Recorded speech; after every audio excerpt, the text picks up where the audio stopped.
Good afternoon. Good afternoon. Welcome to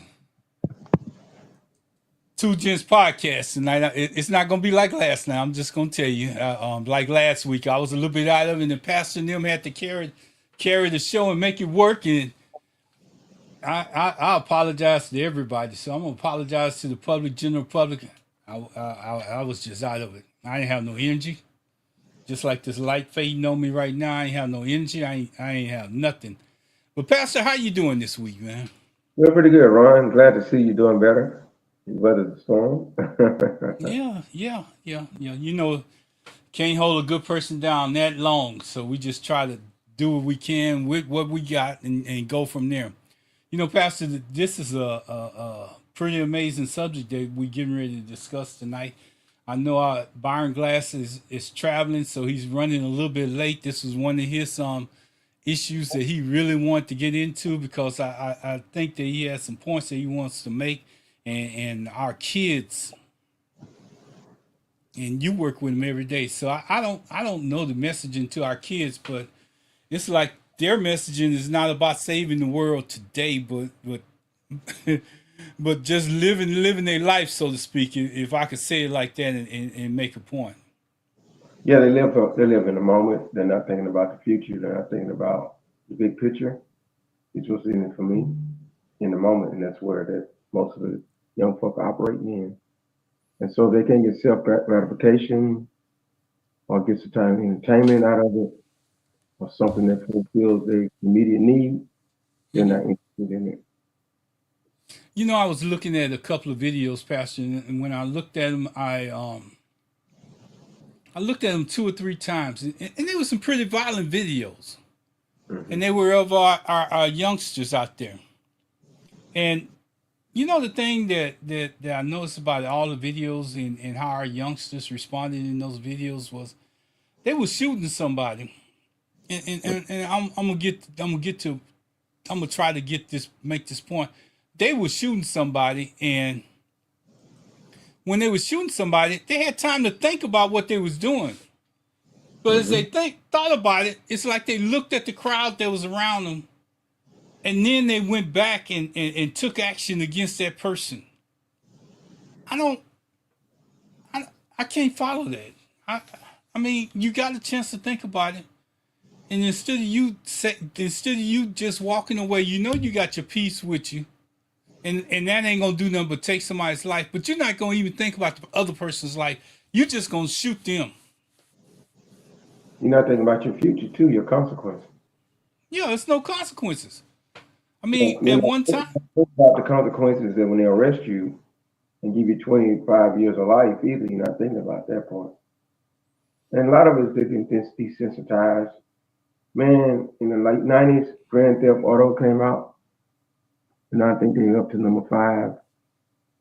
You have these um, games called Fortnite, Special Ops, uh, Black Ops, all type of military style, gun shooting style games in which you push joystick or controller with your fingers and you eliminate somebody on the screen. You do that so many times, thousands of times a week, then when you got a real gun in your hand, you've been desensitized to what really is going to happen. First to that person getting killed and to the rest of your life. When you turn around to the crowd, I watch this when kids even have fights at school. Hmm. When they see the crowd getting hyped, when they see the administrators show up to break it up, then they really go to the next level. Hmm. They go. They want to prove that they're not the one that's going to be the one to take down or going to be talked out or whatever it might be. And sadly to say, one thing in doing this without fists or wrestling, it's another thing when you have a loaded gun in your hand Hmm. and a bullet gonna land somewhere. And a lot of times innocent people get shot. The bullet don't have a name on it. You brought up some good points, Pastor, and this is the thing that I think that our kids don't think about. They play those games, and when Mhm. they play those games, those games have resources where you come back You know, you rejuvenate yourself. You come back to life. You go somewhere and get a Medicaid kit, even though you got shot up and everything and this, that, and the other. But you come back. The Right. thing that I think our kids don't realize from playing those games is that they don't come back. Yes. Other people don't come back. When you shoot them and they die and you see them bleeding there, it ain't like you going up there trying to save them. It's too late. You done ruined two people's lives, plus your family and his family. Right. Y'all going down a path that neither one of y'all should have went down. Especially, it wasn't nothing that valuable, probably that y'all was fighting over, other than pride. Yes. You wear pride. You wear pride the next day. You continue to go on. But these kids don't. They're not there yet. But Pastor, I don't want to stay there too long. I want to get into this subject matter because But I let me think. get back to what you're saying. Yeah, You're go saying, ahead. I'm sorry. right. I thought I lost you. But I'm going to lead back to what you're saying. It's important you say all this because you're saying that our youth today are not focused on things that really matter, No. on things that are trivial, but becomes life threatening, while things that are life threatening, or as our rights and our freedoms and our right to vote and our citizenship and our country, are being trivialized like it's nothing. Mm-hmm. And that's what you're getting at. Yeah. Go ahead, sir. Everything is relative. Everything becomes relative because if you're in a space where you don't see any significance or any consequences for your actions, everything becomes relative at that point because you're basically telling me that I don't have no consequences to my actions. And my only consequences to my actions is gonna happen after I do what I done did. I'm not gonna have the fear of not doing it in the first place. I'm gonna have the consequences of my actions afterward, after they put some type of pressure on me, after they lock me up, after I realize I can't play no games no more, after I got out of society, after I realize I have to work, even though I'm not getting paid for the prison system. I have to do those things in order to survive. But if you would have thought about all of those things ahead of time, I wonder if you would have still pulled that trigger or took that action that you took. Yeah. I was in a parent conference today with a middle school kid. Grandmother was there talking to the kid, talking about the path they're taking. They say, if you want to go to jail, they say practice it. Mm-hmm. Go to your room tonight, to the restroom, use the restroom with the door wide open. Sleep with the door wide open, with hardly no Mm-hmm. clothes on. Also, make your meal with all these maybe beans and rice. And then sleep on the floor in case somebody push you out of your bed. If you can do all that comfortably, have no problem with it, then maybe you're ready for jail. They're not ready for jail. Mm-mm. They You don't should understand. have told them to take away that PlayStation or whatever game that they play in that room. Cause That goes with it, right? But just think yeah, about it. There's no privacy for the restroom. There's no mm-mm. privacy when you sleep. There's probably nothing for you to sleep on, and you're gonna be locked in that same space, that 6x6 or 6x4 for 20 some years, with 1 hour on the rec yard every day. Come on. Yeah. I'm sorry, but excuse me. But I don't know what they see. I hope I can instill in my grandkids and my future grandkids or what great grandkids that there's no future in being behind bars. It's no future in not having freedom. Your grandmothers, your great grandmothers, and everybody sacrificed for you to have opportunity to have a voice in this world, but you're not taking advantage of it. You're basically just saying, oh, it's okay, it's gonna be all right. It ain't gonna be all right. It's gonna lead right to where we're going right now. The name of this show, Jim Crow. I'm gonna let Pastor explain it to you because my definition of it might be a little bit different than what his is, but we're gonna come to the same place. Well, Somebody, go ahead. You start, and I'm coming right behind you. Just go ahead. Tell me okay, what Jim Crow. Jim Crow was something that they put out a long time ago to keep black men in their place.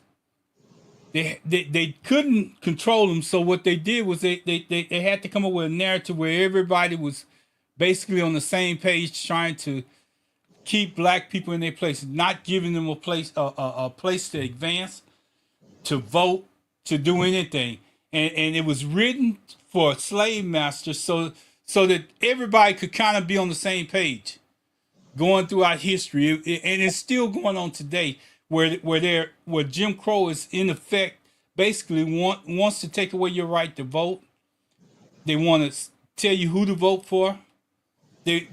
Everything that they wrote back in that history has been a part of this big picture that we're going through right now. And people say, oh, no, that was written years ago. Some of the stuff that we're starting to see take effect right now since Trump been in office is letting you know it has not passed. It has not gone away. They're still using the same philosophy because one of the things that they say about black people, and I want to make sure that most people hear this. They say if you don't want a black person to learn, put it in a book. Somebody gonna get that. Maybe they didn't get it right then, but if you don't want a black person to learn, put it in a book. So that means that they can tell you everything that they need to tell you to your face, and you're gonna believe every word that they say. So I'm a yield there, Pastor, because Okay, all right. I know I So missed some points, but it's okay, Ron. You on track, very much on track. It did start in the 1830s. There was a minstrel show, like the shows that travel around, in which a Anglo-American actor put himself in blackface and was a character that was denigrating and talking down on blacks in blackface, and his nickname was Jim Crow. That character became a symbolization of discrimination and segregation. Because see, that was the 1830s, right around the same time when I keep talking to you about Andrew Jackson was the president of the United States, the most racist president we have until Donald J. Trump. Fast forward, Civil War happens, 1861 to 1865. The North wins. Slavery is ended by the 13th Amendment.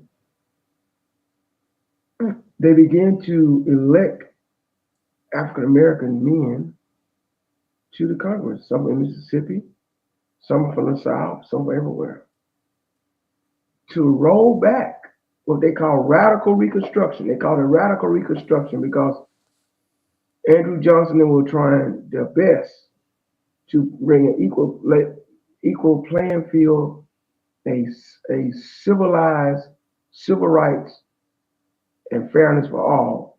They impeached Andrew Johnson. And he did get put out by one vote. But what it did was open the door for them to do reverse of everything that happened in the Reconstruction.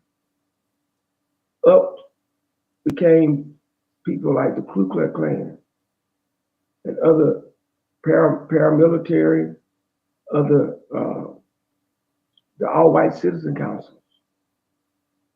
Men that were businessmen during the day, part of the Ku Klux Klan at night. George Wallace, who later changed once he was paralyzed and became a Christian, wheelchair bound, and then denounced segregation. But when he was governor of Alabama, segregation today, segregation tomorrow, and segregation forever.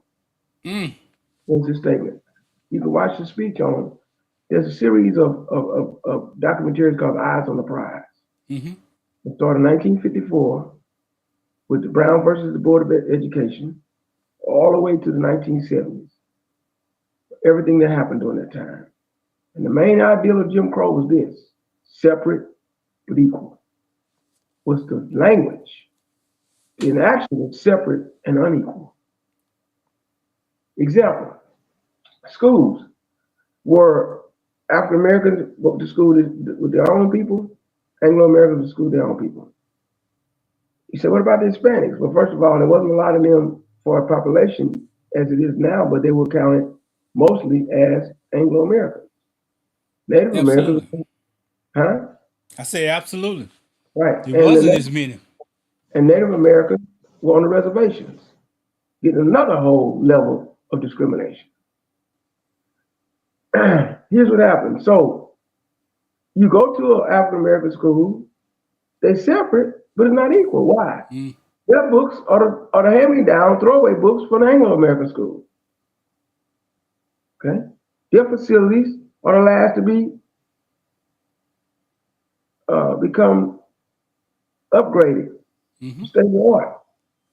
So that's why they begin the integration, trying to get African Americans to be able to go to schools to get the right proper education that they were not getting because of the funding and the economic disparity and the separate and unequal practices of segregation and Jim Crow laws. Walk down the road, go to the public square, black water fountain, white water fountain. How do you know it's black water fountain?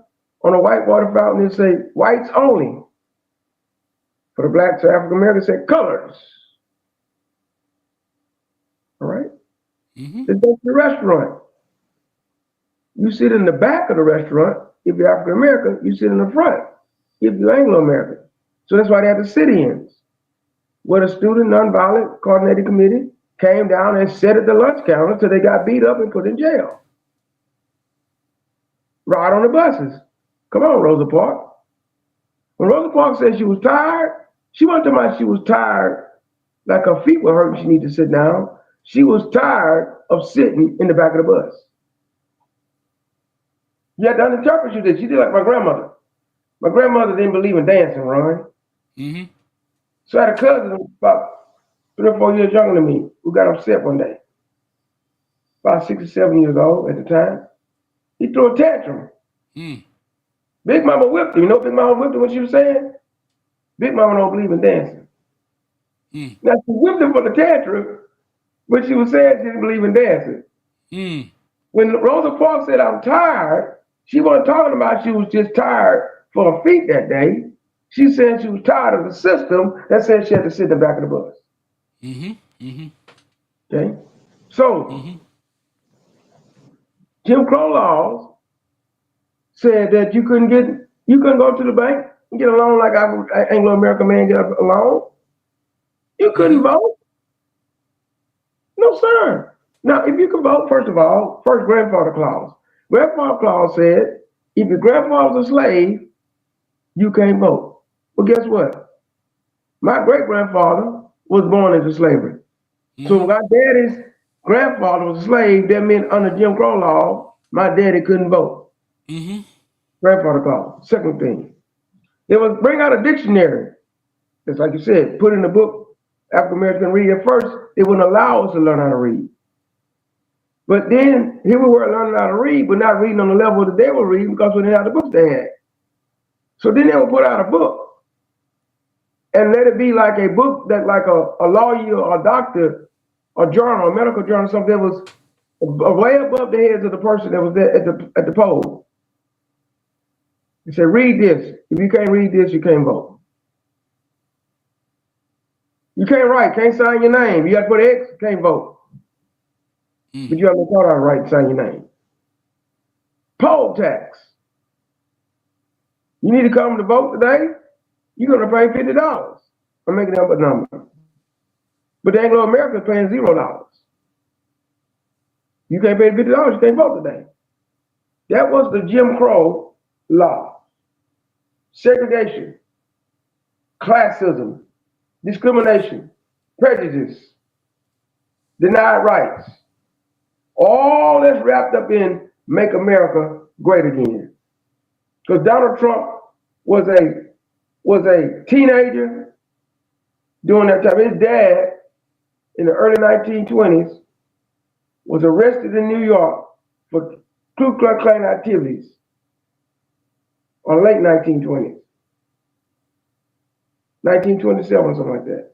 Donald Trump's dad. Donald Trump grew up in this era in which he saw Anglo-Americans dominate the American society. And that is what he wants to do. You know, Pastor, and to just comment on what you just got through saying, a couple of things come to my mind. when you sit down and you have a conversation about the past, most young people don't want to engage. They don't want to hear the conversation. But here's what I will tell the young people that's out there right now. If you don't understand what happened in the past, it can repeat itself. It will repeat itself. And as it starts to repeat itself, it's too late by the time you get an understanding of what's going on. If you don't see it, because by the time they finish, they're really on the beginning of what they already got. They already put you in the position that they want you to have. And that's the reason why we always try to get you to try. I say try because you guys tend to understand those games more. Maybe if they put slavery into a game or something like that, you will understand it or grasp what it says. Everybody that you see on TV or everybody that you just whiz past on the channel to go to YouTube or something like that to get that 5-minute feel good, they could be talking about on one of the news channels coming into your house tonight and putting you and your whole family in jail, and you would have never known it. You would get out there in the streets and show out about it, but if you would have knew it ahead of time, you could have ran away or escaped. But you don't pay attention to history or old. Well, I'm gonna say old for me. Pastor's still kind of young. You know, he got on that tie and he got that smile and all the rest of it. But I got gray hairs in my head. I got plenty of gray hairs and I earned every last one of them. But what I'm really trying to get you young people to understand, we done did some things that y'all haven't did. Mm-hmm. And if you don't grasp what we're trying to teach you tonight or what our parents taught us, you're going to have a problem. And the first problem that you might end up having is when the police pull you over. Mm-hmm. I don't care what you see on TV. They don't pull you over like they pull over everybody else. You already a suspect when they pull you over. Right. Everybody else can come up there and what you pull me over for? I done seen many times. What you pull me over? I ain't doing this. I ain't doing that.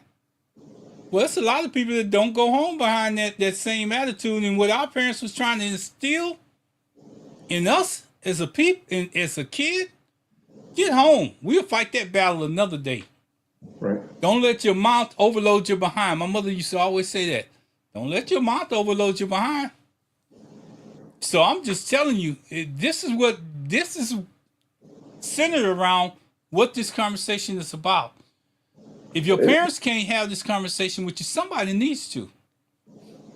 Let me add more to it, Ron. Yeah. So let's say corporate America under Jim Crow. Let's say you worked at a plant, blue collar, mm-hmm. or you worked in an office at a bank, white collar. Mm-hmm. Under Jim Crow laws, no one regulated fairness in pay. Mm-hmm. So you could walk up to a job, young men, young women, to be a welder. Under Jim Crow, Anglo America might be paid $45 an hour. You might be getting paid $25 an hour. And because there's no government regulation or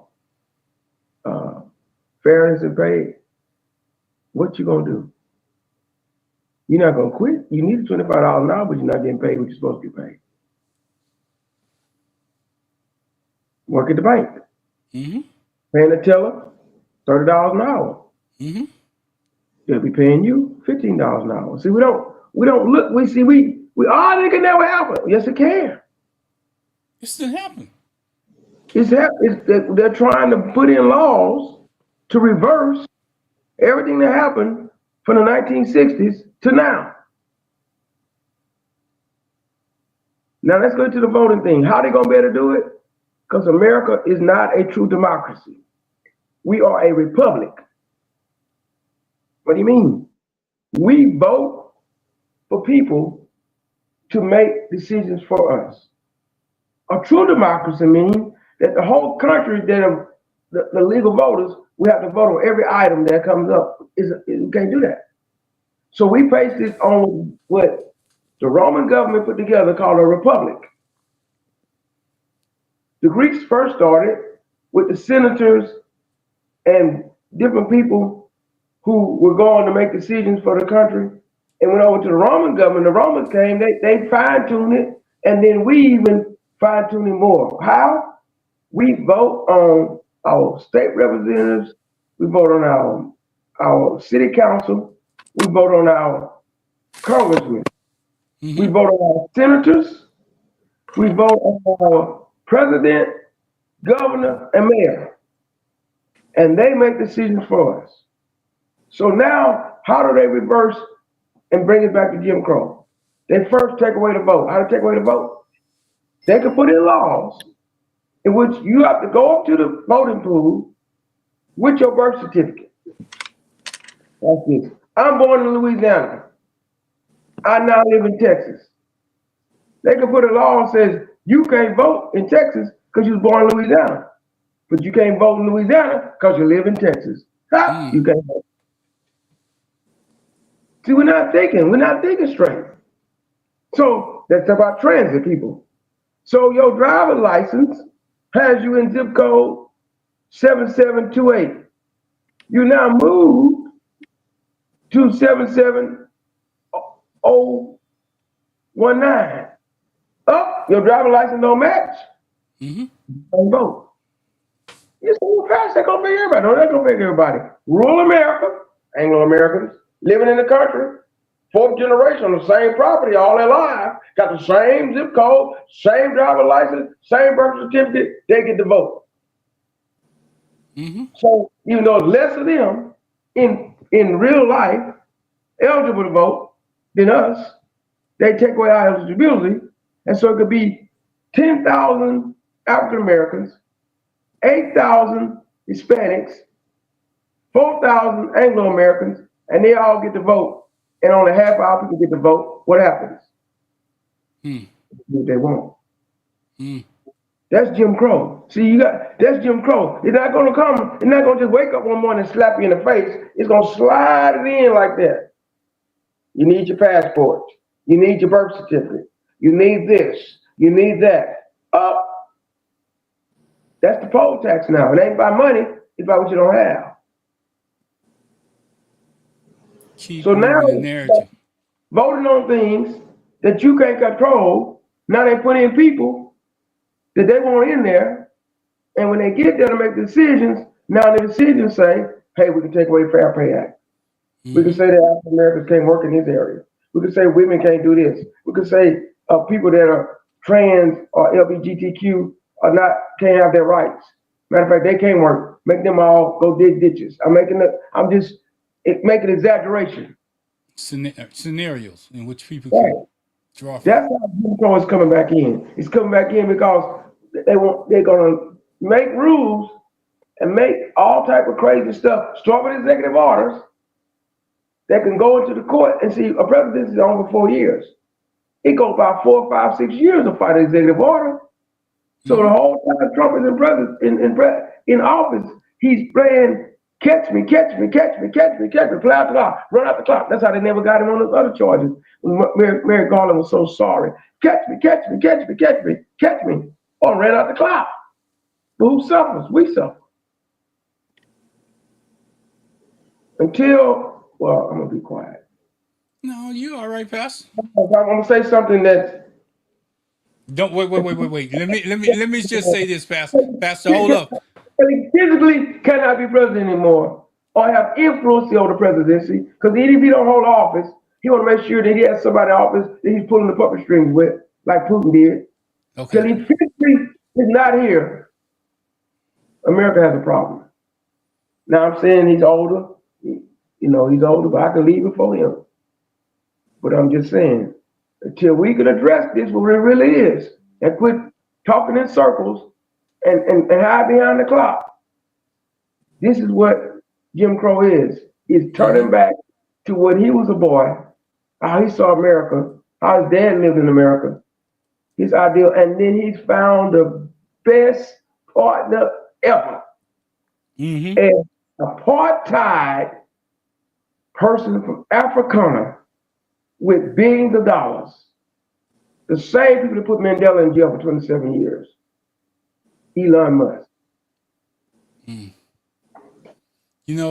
Pastor, as I listen to you, Byron Glass, welcome, man. I'm glad to see you. I know you concentrating on something, but jump in whenever you get ready, man. Riggins did exactly what I expected him to do, which is what I was going to do. We're going back. Well, they're not going back. We're almost back to where our forefathers, my mother, had to struggle with regards to voting. All these poll taxes, all these questions being asked. The young generation do not understand that real ID. If you don't have it, you look at security issues. You look at all other types of issues that's coming up. And like Riggins is saying, old boy's there for 4 years, but the effects of what he's doing is going to be 50 plus years, because once a law take effect, it takes a long time before you can overturn that law. And with the ultimate goal, which is the Supreme Court, which is what he wants to do, like we've said on previous shows, is that he knows that the executive order means nothing. He wants to do that, but he wants it to go up the ladder, which is from the local level to the federal level, on up to the Supreme Court. He's got 6 or 7 people that's on it that's ruling in his favor. So even if 1 or 2 from the other side decide to come over, guess what? He still got a majority. So at the end of the day, waking up, woke, or whatever the case may be, it's too late. Again, Ron Spikes on this show on Tuesday night, each and every week. Who's the leader of the party that's out there talking about this? Oh yeah, nobody. Yeah. The funny part, Glass, and Pastor Riggins, as I listen to us engage, we're having a conversation about what could affect the future and what has happened in the past. And it doesn't seem like young people are engaged. They don't even want to engage in that conversation because they look at it from this angle. They say, what's happened in the past, I can't do nothing about it. What's going to happen in the future, I don't know about.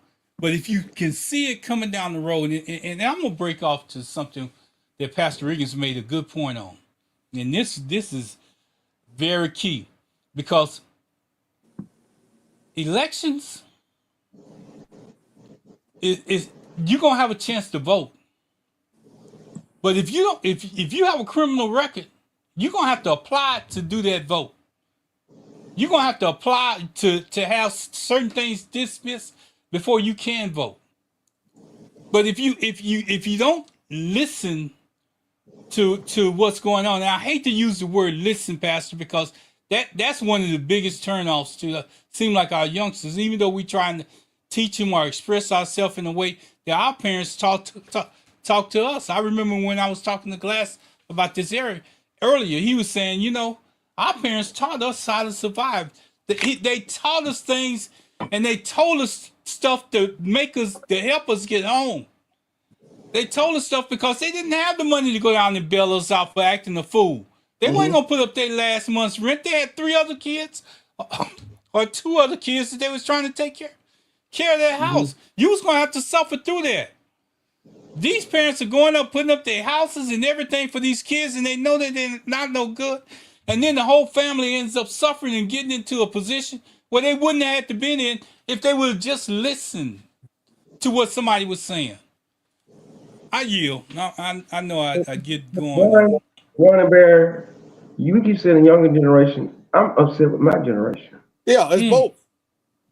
I'm upset with my generation because I have people to tell me, man, when y'all doing this show?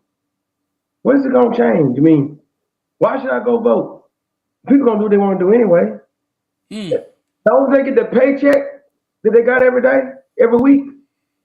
They think it's okay. What I'm trying to let them know is you can have that paycheck today. 3 years from now, you might not even have that paycheck and be working more than you ever worked before. No, Pastor. Break it down even further than that, because they could have their paycheck today, and when they reach retirement age, that little money that they had out there might not even be there for them, and they're gonna have to continue to work if you don't take care, put people in positions that's benefiting you. Right, but at the same time, what I'm trying to say is, under Jim Crow, if they could vote enough of people in, remember, first thing to do is cut off the vote. Where the vote is stifled, where people that think like MAGA, Make America Great Again, have the most votes. So they put in a bunch of people like What's that young lady's name out of Georgia? Who is it? Out of Margie, Georgia. Margie, Margie Margie Taylor. Marjorie Green. Taylor Greene. Margie Taylor's. A bunch of Scots, black, for lack of a better terminology. Sam Bowles. Yes, sir. Symbols, Uncle Tom. Well, Black, a not bunch Uncle of Tom because he. whatever the name is. I'm gonna go all the way in, brother. You better well go in and tell the truth. Shame the devil. A bunch of what's his name? Lindsey Graham's. Bunch of Rubios. A bunch of Ted Cruz. Take over everywhere where the Democrats have no power. Because at least we got the numbers right now. We just don't know how to use them, or don't want to use them, or scared to use them. We'll get to where we have no power, to where now they make laws that reverse fair pay, reverse all the stuff that we got through all the civil rights and voting rights. So there you are working the same job 3 years from now, but it's still making more pay instead of getting a raise. You might get a less pay. But no, you think, oh, no, this can't happen to me. This is America. No, this is America, make America great again. Make America great again is Jim Crow 2.0, and that's what I'm upset about. Well, and Pastor, I think that being upset is justifiable. I think our focus has to be. It's no use in getting upset because we have been doing it for 10 years and still getting upset. Yeah. I think at some point, people may just have to focus on self. Is that selfish? I don't know, but what I do know is this: is that Mama used to say that if you keep telling a person something over and over, let them learn the hard way. Mm-hmm. The only thing about it is learning this way is going to be lifelong, and it's not going to be as generous or as forthcoming as people think it is. Yeah. No, Let me it's give you an not. example. Let's say I'm a school teacher right now, Mm-hmm. and I'm teaching the public school system with Title I schools in the city.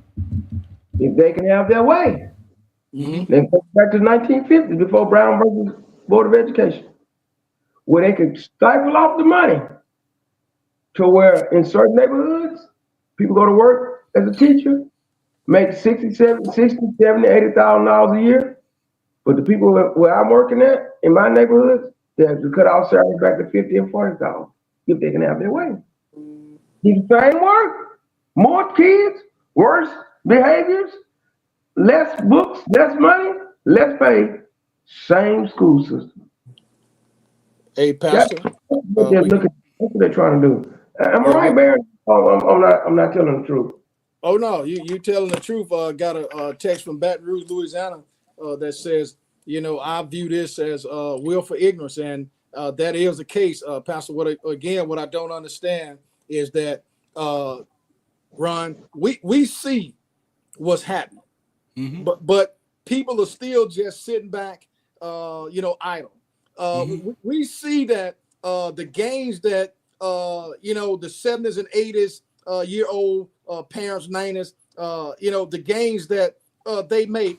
It's one thing to have. Pastor, I was telling Ron this last night. It's one thing to have no freedom and live life, but it's a hell of a different life to have freedom and lose it and have to Right. go back. That's what I don't understand. The struggle, and I'm talking about my mom be 94, 95 this year, rest her soul. A lot of things, Pastor, that, she would just be sitting and talking to me and telling me about, some of the stuff that they had. And I'm sitting there just listening, but they had to do that because that's what they grew up in. What a Yeah. young person don't understand is you growing up now with the fruits of their labor, and then they're going to take it away from you and put you're not going to even be able to survive. Again, all of this hate, all of this strength, all of this standing up for the community while you destroying your community. Why not flip it over and make it as something positive and get out there and fight some of these battles? I'm not talking about fight with your fists. I'm talking about with your brain, with organization, with getting involved, actively recruiting people to go vote. Because again, Pastor, we know right now that I ain't gonna say a certain percentage of people If the police were to come in a crowd right now and say, give me your ID, otherwise you're going to jail, I guarantee you over 50% of them going to jail because they don't have an ID.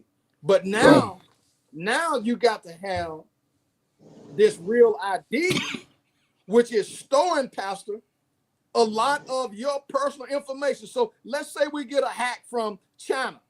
Let's say we get a hack from Iran. All of a sudden, all of your personal information is out there. These people know where you're at.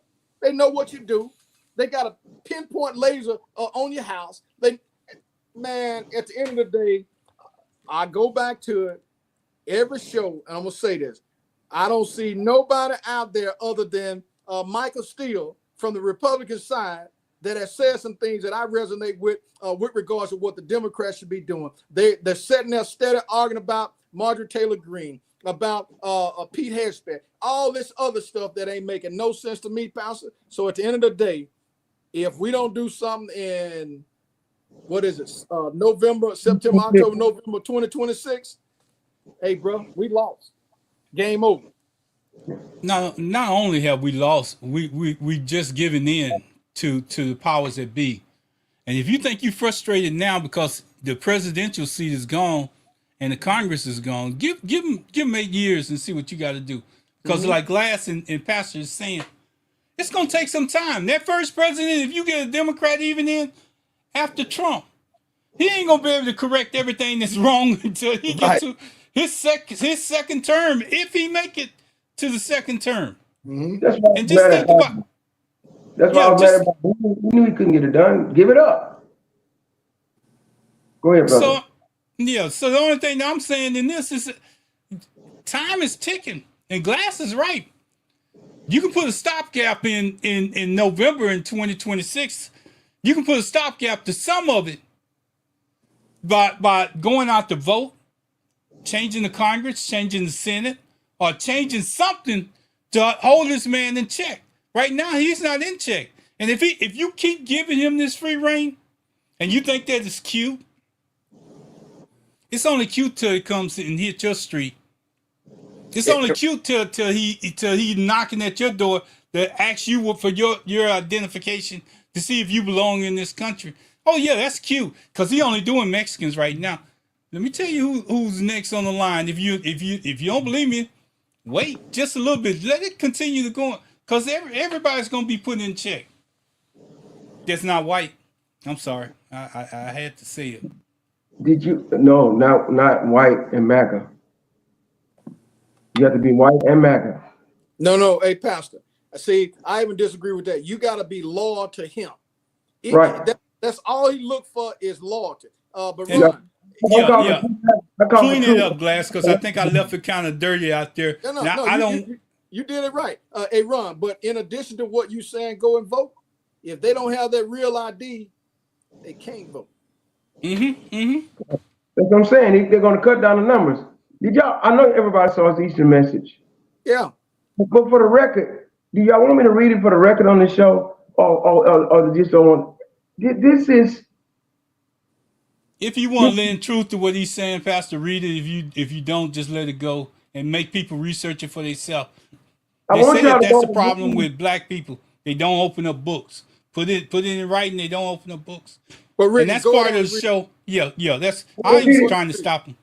I'm going to read it, man. Donald J. Trump. This is Easter. Now, let's be telling you, during his first presidency, he would do stuff similar to this, but not as bad as this. Happy Easter to all, including the radical left lunatics who are fighting and scheming so hard to bring murderers, drug lords, dangerous prisoners, the mentally insane, and well-known MS-13 gang members and wife beaters back into our country. Happy Easter also to the, all caps, weak and ineffective, all caps, judges and law enforcement officials who are allowing this sinister attack on our nation to continue, an attack so violent it'll never be forgotten. Sleepy Joe Biden purposely allowed millions of criminals, all caps, to enter our country totally unvetted and unchecked through an open borders policy that will go down in history as the single most calamitous act ever perpetrated upon America. He was by far our all caps worst and most incompetent president, a man who had absolutely no idea what he was doing. May I say he's projecting? But to him, to the person that ran and manipulated the auto pen, he said that Biden was not even signing his own stuff. He had an auto pen. And somebody behind the scheme, like Wizard Eyes, was using auto pen. That's what Trump says. Perhaps our real president, and to all the people who, all caps, cheated in the 2020 presidential election in order to get this highly destructive moron elected, I wish you with great love, sincerity, and affection a very happy Easter. April 20th, 2025, 8:46 a.m.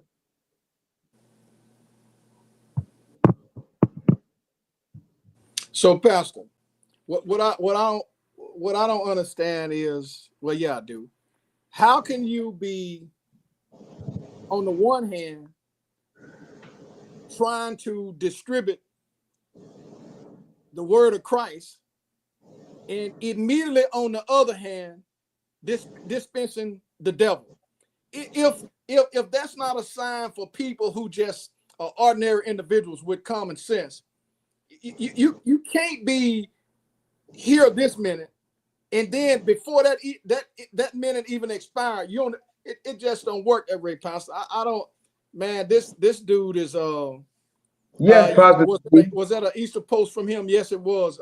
Positively D. But let me tell you, Derek Barry, what I'm saying is this. He used the word happy Easter. He's not talking about Christ. See, Easter to me is like saying Xmas and Christmas. It's Resurrection Sunday. There was no such thing as Easter when Jesus got up. He was resurrected from the dead. Over the years, we turned that whole resurrection into a holiday called Easter, in which a rabbit is laying eggs. Just like Santa Claus on the roof.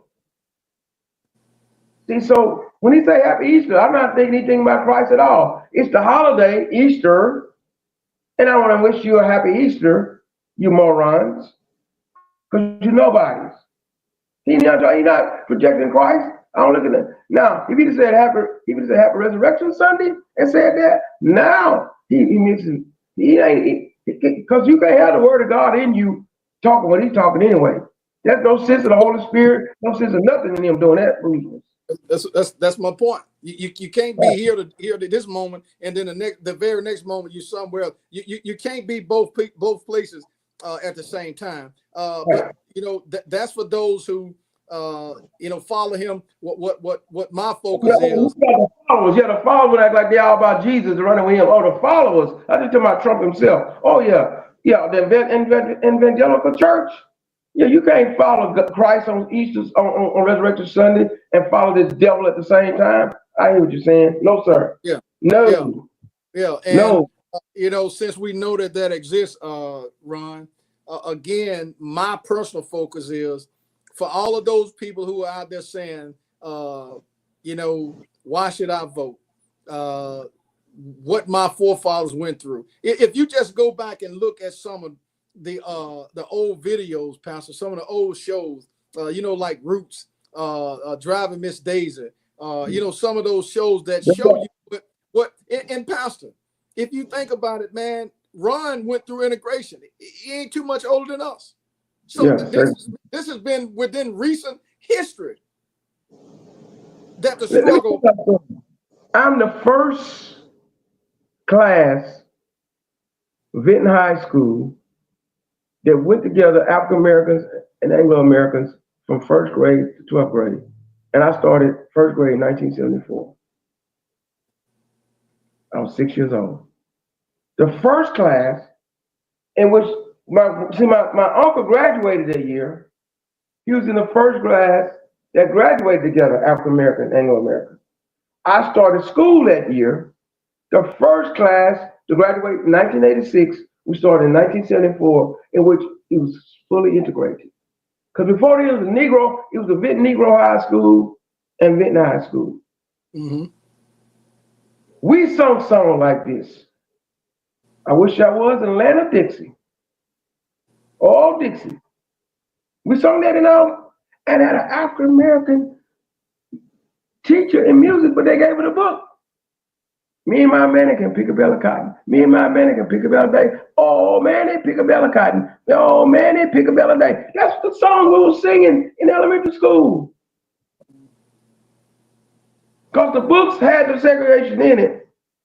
And we sitting up there singing in the white school about our own segregation. Cookie, anybody pass here? No, my friend. One of my something is gone. Like Cookie was like an African monkey like. I remember those songs in elementary school. I lived through the integration.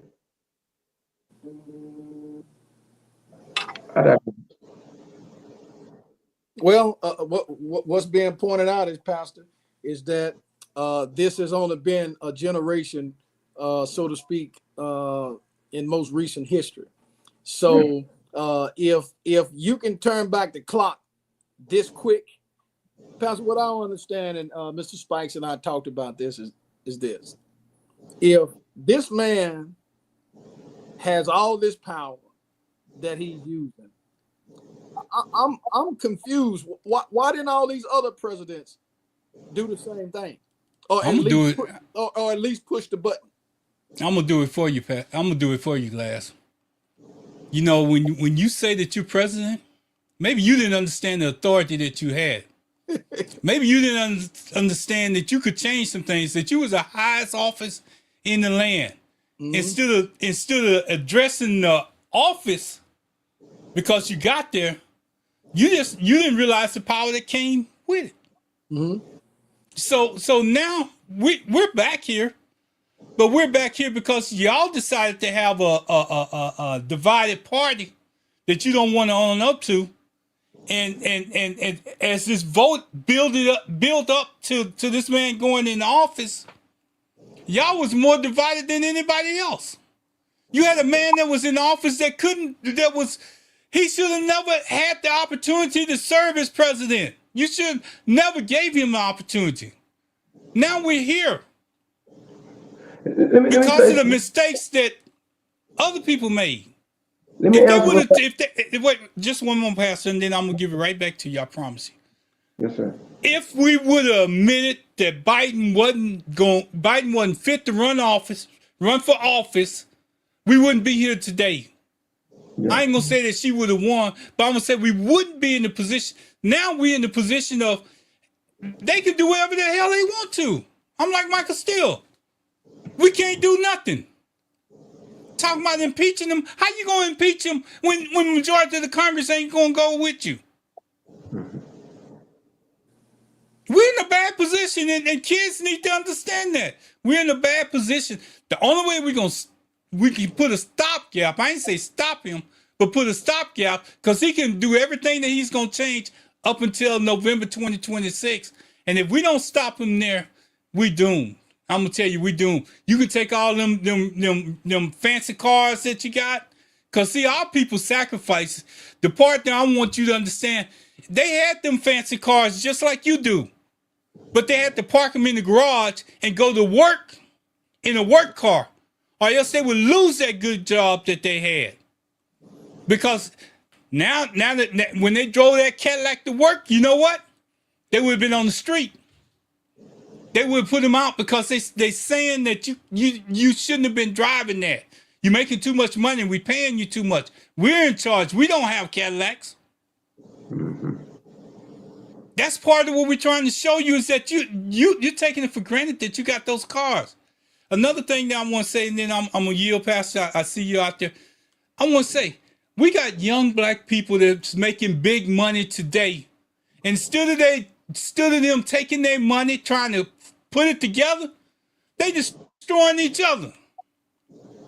I heard the most craziest stuff I ever heard in my life. You got two successful black men, young, older, right up under me, probably your generation, black men One is successful, the other one's successful. You got 50 Cent that's probably the most successful rapper that's out there making money, but he's more worried about James Prince and what James Prince is saying.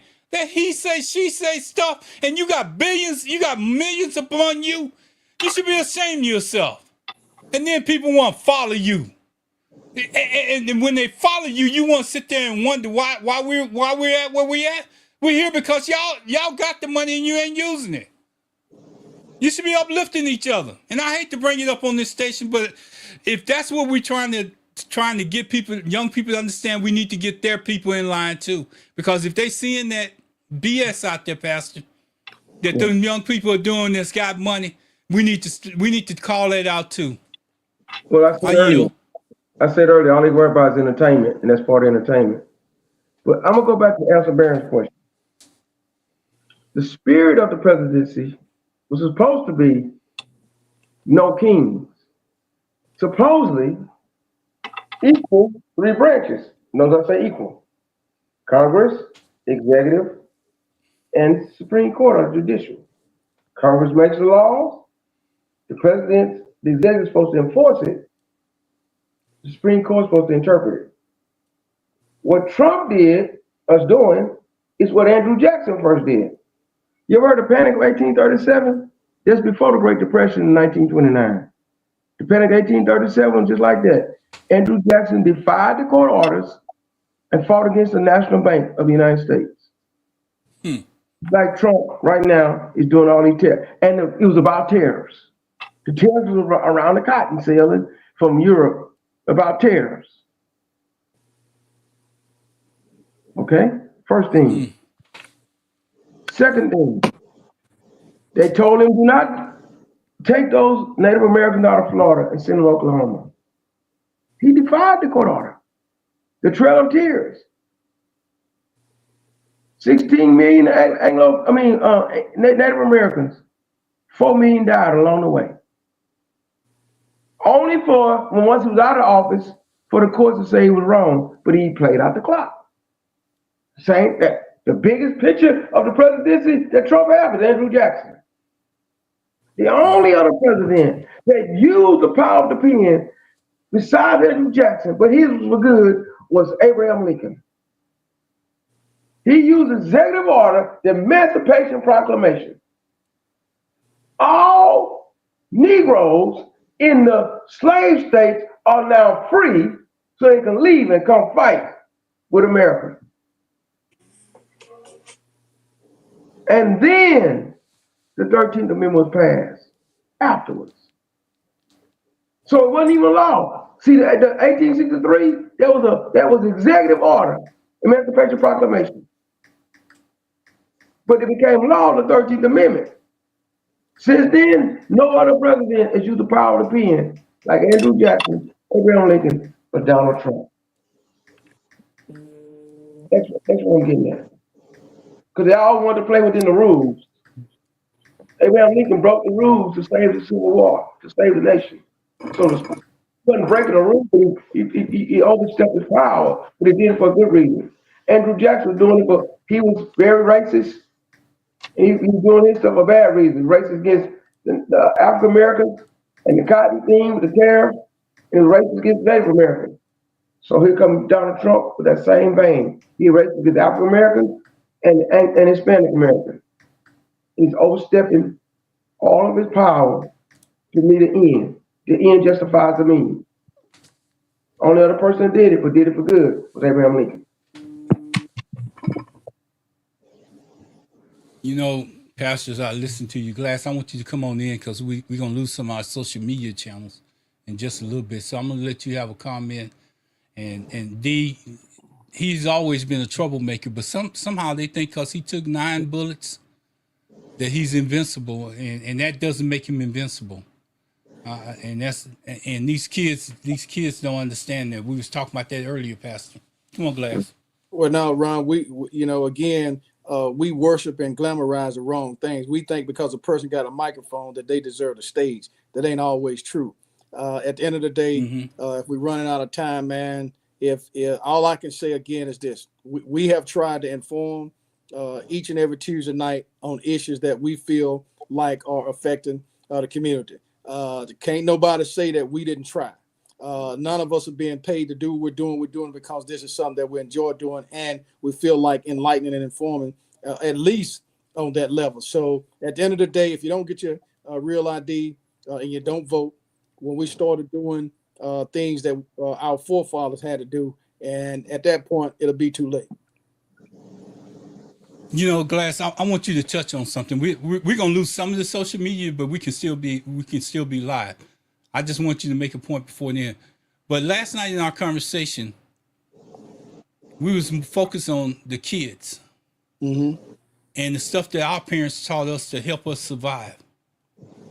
And this is what we're trying to do. This is what I want you to kind of get to, so we can kind of tie this all back together in what everything that we're saying, because I think that we're saying we're talking, but I don't think the people that's out there, the kids that's out there that's going out making these scenes and doing all this different stuff, I don't think they're listening to what their parents are saying. They're calling them old folks that don't know what's happening.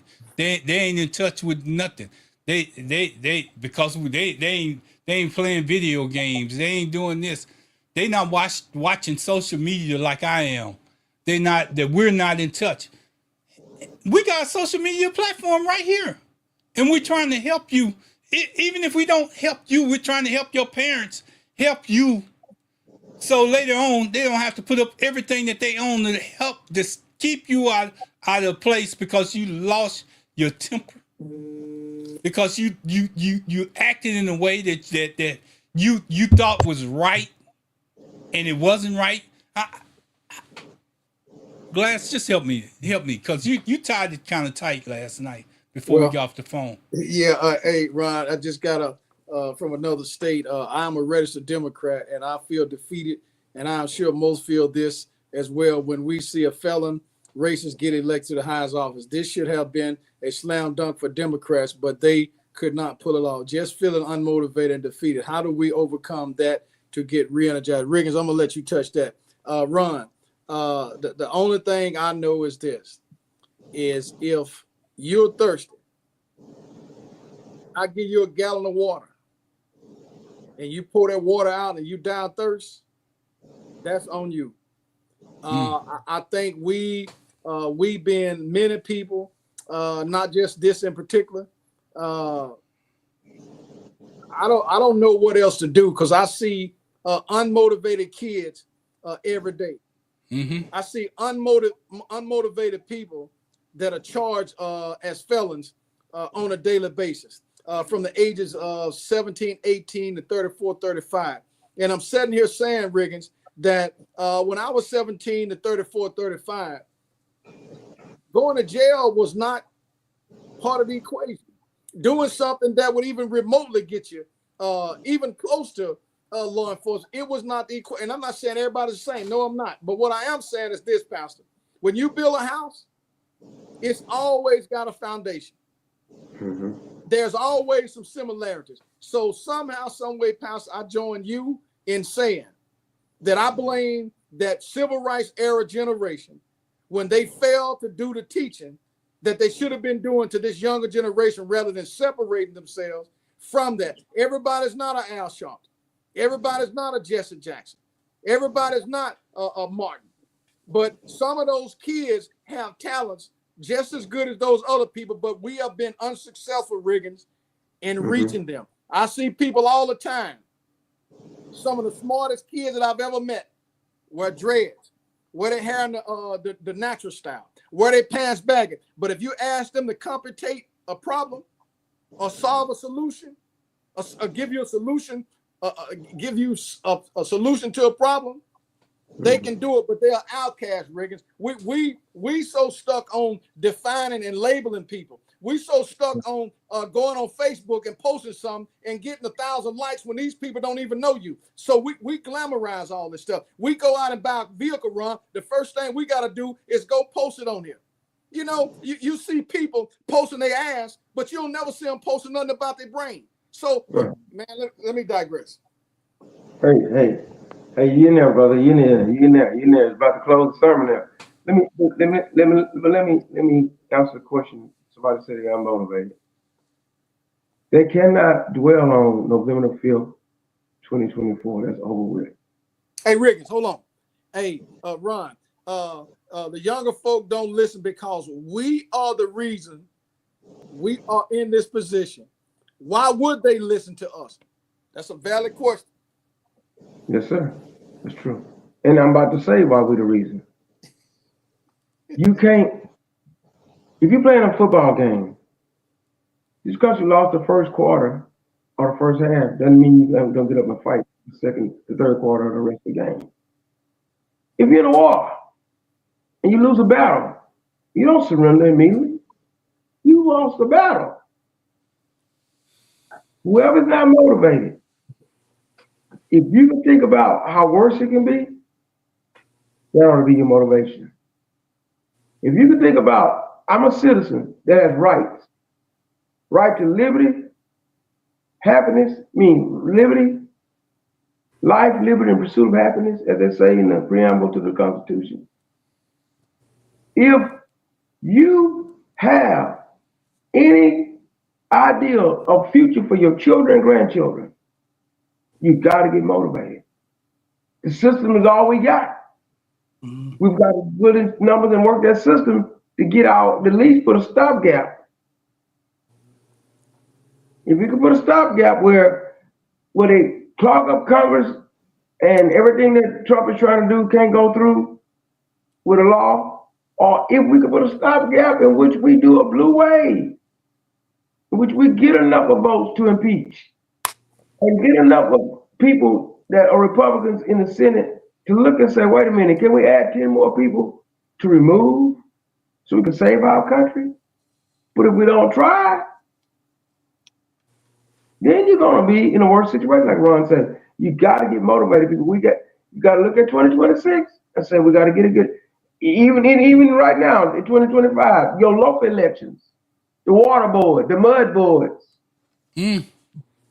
the justices of peace, and all the local, they making decisions in boardrooms that you're not in. We down there eating in the restaurants. We're down playing golf somewhere, or if we do that, or watching a basketball game, or smoking a hookah somewhere, and they in the boardroom planning the rest of your life for the next 20 years. Hey, Riggins, to add to that, they said great point, but the younger generations don't know what our ancestors experienced. We just don't know, especially if you have a 6-figure income and Trump's policies don't really impact you much. But that's what I'm trying to tell you. It don't affect you right now. Give it 4 to 6 years, and they can reverse the laws, and you go to work that same job, and the Anglo-American person got the 6 figures, and they got you back down to 5 figures, and you can't do nothing about it, but you can't quit your job because you got to keep on living. What you gonna do? My thesis would be this. At least right now, I can walk on the concrete and don't have to get off of it and be spit on.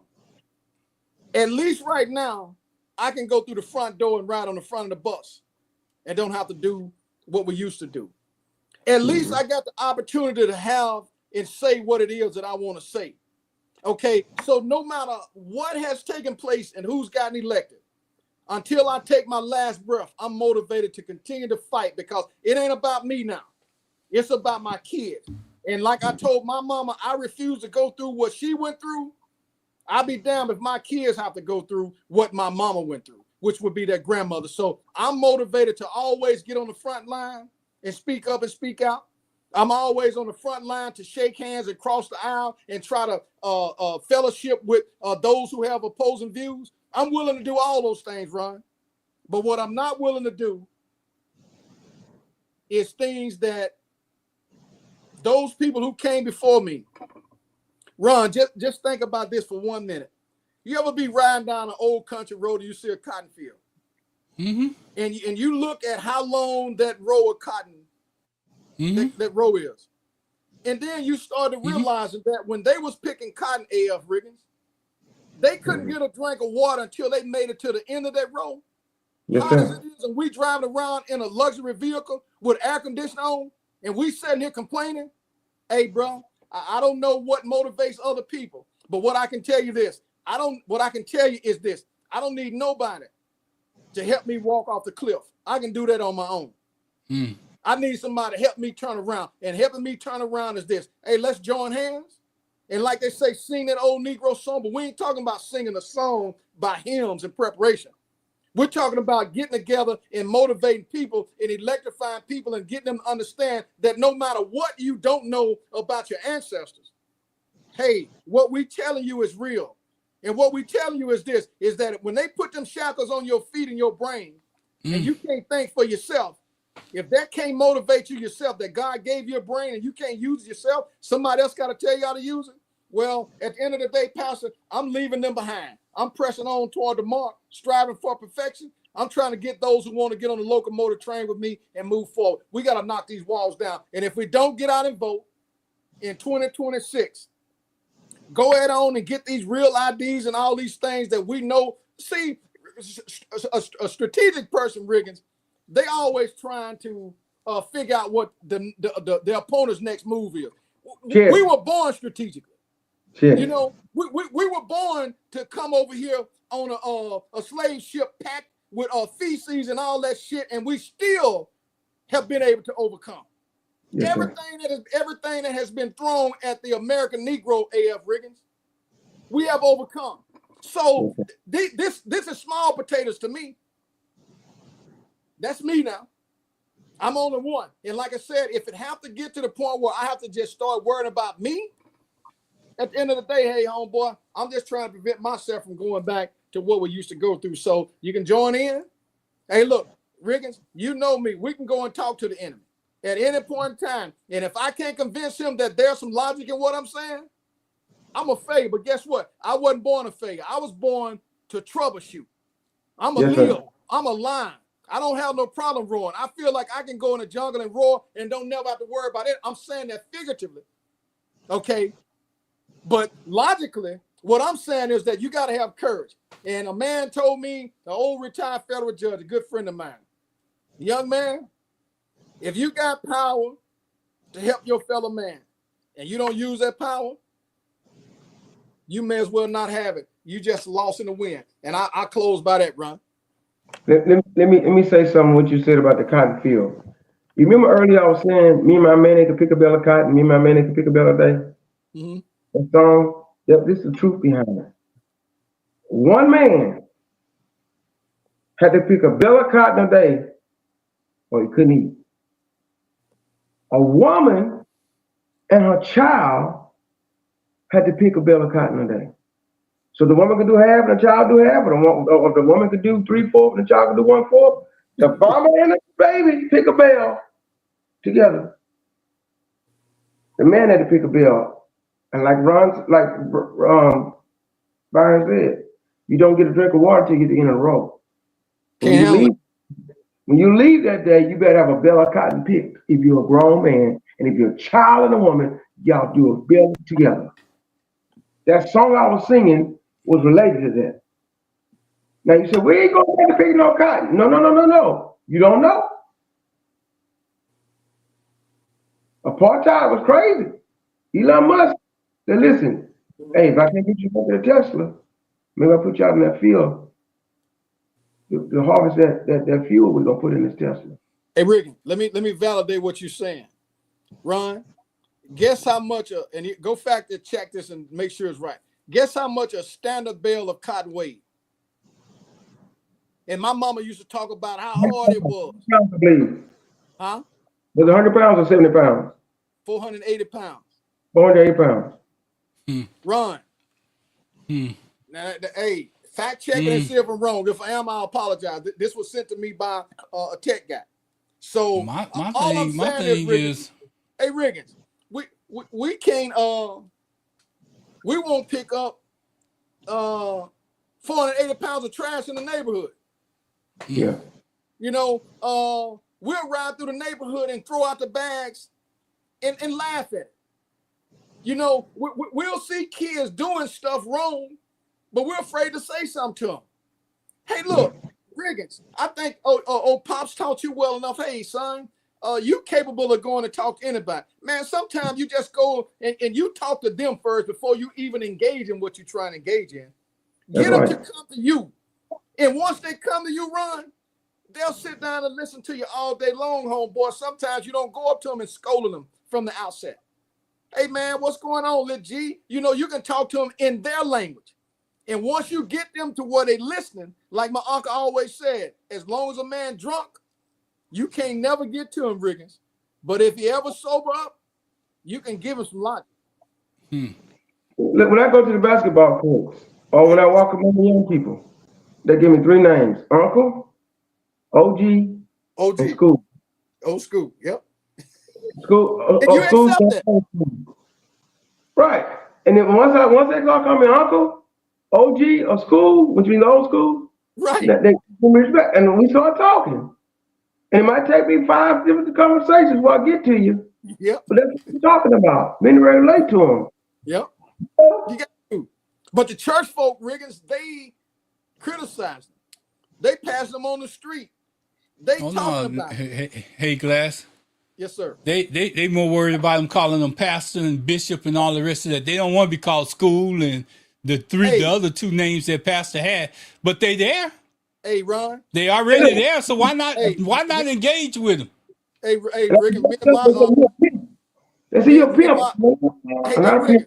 we was somewhere one night, me and my old lady, and I had one of the, the dervish turn around back, and the dude saying, old school, what's up? I kind of laughed at it, cause there you go, Ron. Hey, Riggins, I'm young, but I got great. You know what? Yeah, right. Based on what I've seen over the last 2 weeks, I've seen people in their 30s and their 20s die. Yeah. I'm glad that I'm where I'm at now. And I'll gladly take this gray hair, this bald fading, and I'll gladly take that Riggins, like a bald spot. None of that bothers me, because see, this is who I am right here, and it's hard. This bald spot don't intimidate me one. Some people say, my daughter said, well, Dad, you need to go and cut. No, I'm going to be George Jefferson before I die. You know what I'm saying? But what I'm saying is, Riggins, whether this hair is good or not, this heart is going to always speak the language that I hope people can overcome as love and happiness.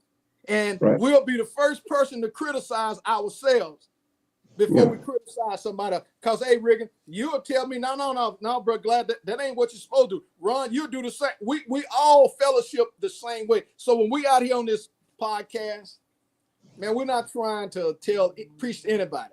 All we're doing is trying to enlighten and inform. Hey, Ron, and the old adage that we have is this: is if we can just save one person, just one, Riggins. If we can just get one person to go out tomorrow or the next day and get their real ID, if they get that real ID, hey, bro, we did what we needed to do. We ain't trying to be Roland Martin. We ain't trying to be Ricky Smiley. We ain't trying to be Tom Joyner. I don't want that. Man, what I want is peace and tranquility. And look what Positive DD says. And the bell weighed more than that because it was wet and damp. Yeah. Good days and bad days. So Riggins, these are history lessons that we're teaching. See, the school books ain't gonna tell you this. So no, if y'all the school books saying that slavery was a choice, and they got paid with food and clothes. Riggins, but what I want you to do is this. Any listener that's out there, teach a kid this, or somebody that's younger. Tell them the next time they ride down the road and they see that lone cotton field, if they want to experience that, just get out and walk from the beginning of it till the end, just to get a kind of idea. And let them do it on one of the hottest days of the summer. But then tell them to imagine that you got to put 480 pounds of this white stuff, cotton, in this bag, or you got to go to the end of the line before you can drink just a cup of water, Riggins. If that ain't motivating enough to get up off your AZZ, I don't know what else. Pastor, you may want to close this out, Ron. Yeah. I'm gonna just say this. Trump may have made some of the biggest mistakes he's made since he's been in office. And this is what I'm gonna tell you. Some of them African countries that America has controlled forever, they're standing up. He cut off their funds. They're standing up. They're realizing that they have to stand on their own. They got the resources. They got everything. Right. What we're telling young people today is that we need to stand up and realize that we have the power too. We're the biggest consumer in all of the United States. They talk about our dollars. We don't have as many dollars as they do, but they're not spending it on the same amount of the stuff that we're spending it on. So Glass is what Glass is saying is, think about that bale of hay. That mother went down that aisle. That child went down that aisle. That father went down that aisle. That boy went down that aisle. And every day, that's what they did when that cotton needed to be picked in the season. But you're not having to pick those cottons. So you're looking at a computer screen. Yes, You're looking at a game console. You don't have to do that. We're trying to keep you from having to go back and do that. Not saying, now don't get neither one of us wrong. If we had to do it to survive, we would do it. Hey, Ron, think about that 8, 9, 10, 11, 12, however old they had to be to get out there rigging. At your Yes, sir. age right now, can you handle 400 pounds, 480 pounds? No, sir. And I don't know if one person had to pick up that bag. But they had to pick that much that day. They weigh it. So they had to some kind of way to use a chain and all to weigh that. But if you didn't pick that much that day, you didn't eat. You get down the end of the road to drink water. So I don't know how many, but you're out there from 5 in the morning to about 8 o'clock, 9 o'clock that night. And if you pick that much, you go back into the hog maw, the pig feet. No, that's all the stuff they was feeding us, the leftover stuff. That's why we have all the soul food. But you had to pick that much to go eat that night. And you lay down about 10 o'clock, get back up at 5 o'clock, start over again tomorrow. Regan, I'm gonna say this, I'm gonna go, man. I always go back to my mama because that's all. I remember my mom, well, she's still living, her best friend. And this was back maybe family reunion, family gathering last year. She said, baby, she said, I can remember your mama being so tired from cleaning up these people's houses. She'll be there in the back room and there'll be somebody else coming knocking on the door to come and get Lorenza so she can go and clean up this next house. She said, you know what? She said she did all of that to make sure that the things that y'all needed, the things that y'all needed, Riggins, Yes, the things that y'all needed, yes, sir. y'all had. Now, we wasn't rich by no stretch of the imagination, but I don't never, in my day in life, I don't never remember going without a meal, a hot meal on the stove. I don't never remember going without, canteen money or school fees and stuff paid. And I often remind my oldest daughter this. If you don't do nothing else in life, challenge yourself to follow the path that your grandmother went through because she worked hard for us. So if you ain't motivated with some of these stories tonight, Ron, about what it used to be like, Riggins 20, 40, 50, 60, 62, 63 years ago, if you just go back and Google, what was it like 61 years ago doing segregation, doing Jim Crow? Ron, again, you don't even have to read this stuff. Just go on and then click the icon and it'll read it to you. Riggins, it's no more excuses that people can give. No. Let me throw this part in there. The lynching. The other part, the lynching. That's a whole different story. Yeah. The law enforcement was not held to be accountable for anything. You think they're shooting people when they pull them over like Ron was talking about. You're going to really, and nobody going to be accountable for it. They're not going to hang you out of the tree no more. They're just going to shoot you on the spot. Oh, another black man gone, another black woman gone. They wouldn't listen to the police. Modern day lynching. Hey, Ron, Riggins, you know about this. We'll do one of these on another show. You know, I was at this seminar back last month, and you know there are legitimate reasons, Riggins, why the young kids wear, the hoodies and stuff that we criticize them about in the wintertime. I mean, in the summertime, it's logical reasoning why they do that. But see, We so ignorant. We want to judge, but we don't take the time to understand why they doing what they doing. So like the caller just said, why should they listen to us when you, Pastor, you know this yourself. You can't bring me into church criticizing me. You can't bring me into church telling me what I already know what I'm doing wrong. Ron, hey bro, I know some of the platforms have ended, have departed, and Riggins, I'm gonna take it to you, man. But I sat there listening to you on the intro, and I knew I was not worried about you talking about the real idea, because I knew you was gonna break it down from a historical purpose. See, Ron, we got that 1, 2, 3 punch. If one of us not there, it still go on, brother. That's why you're listening to Two Gents broadcasting live here. Hey man, I'm just happy to be here. We got another. Now you are hungry and tired and have to wake up week and work to pick 480-pound bales of cotton. We don't know how hard work. We don't know hard work at all. Run. That's like I said. We try to stop this, Pastor, but it's kind of like you're in a pulpit. They say don't put it out. Don't put no water. Let it burn out. Man, I mean, we can just go on and on and on, man. If anybody need a reminder, we can give it to them. You know what, Glass? You know what? I want to cover this real quick. I'm gonna digress. I look at too many videos where I see a mother go in there and just ask a son to take out the trash, and he playing a video game. And he tells his mother, no, I'm about to win this. I'm about to win this. And this mother go in there and snatch that video game out of the wall and take that TV out there and smash it and say, no, I asked you to take out the trash. You know, that's the type of people that we're dealing with today. And Glass, I wish you would have put emphasis on that hoodie in the summertime, because I was trying to wait for you to make your point, but I don't think you made the point about that. I'm gonna make it on the next show. Riggins, Positivity D is from Houston, right, Ron? No, she's from Dallas. Okay, Dallas. Okay, yeah. I got a message saying where's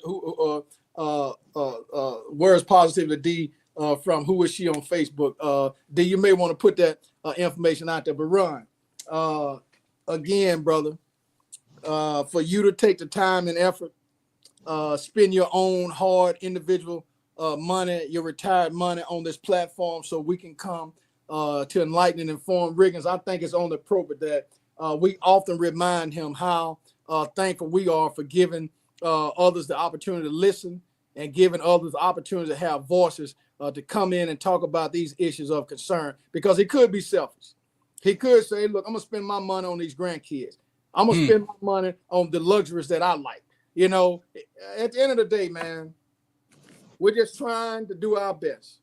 Yeah. Okay. And if our best is not good enough, I believe if we ever make it to the door or the gate, I think somewhere we'll get credit for what we're doing, Riggins, because it's not selfish, it's out of love, and it's out of unison. And we always include the gospel, which is the prayer that you're about to bring us. Run. I don't know if you're ready to close this thing out, because we're looking at about 8:57. Do it. Central Standard Do Time. it. I know what you're thinking about. Come on, Pastor. Come on, Pastor, because he got to get there. All right. Hey, guys, we're glad to be on Two Gents tonight. Two Gents and a mic. And with Ron Spikes and Baron Glass, and for all those who are involved and those who interacted with us on social media. And let's pray. Father, we thank you for the opportunity to be able to start good trouble tonight, as John said. He's got in good trouble when they were marching, trying to get voting rights and civil rights on that Pettis Bridge, Montgomery, Alabama. Beat him in the head with a billy club to his bleeding. Went back, regrouped, and started marching again the next week. $55. So we might be out sometime, might be down. Lost the election November 5th, 2024. We're not out for the count. Motivate us, invigorate us. Let's become, Lord God, ready to participate. Anticipate as we participate that we will win. We can't go back. We can't go back. We thank you for as we leave this platform and to leave your presence. May your peace be with us. May your protection be around us. In the name of Jesus we pray. Amen. Thank God. Thank God. Amen. Thank God. I just want to end this so Glass can go ahead and take care of his business.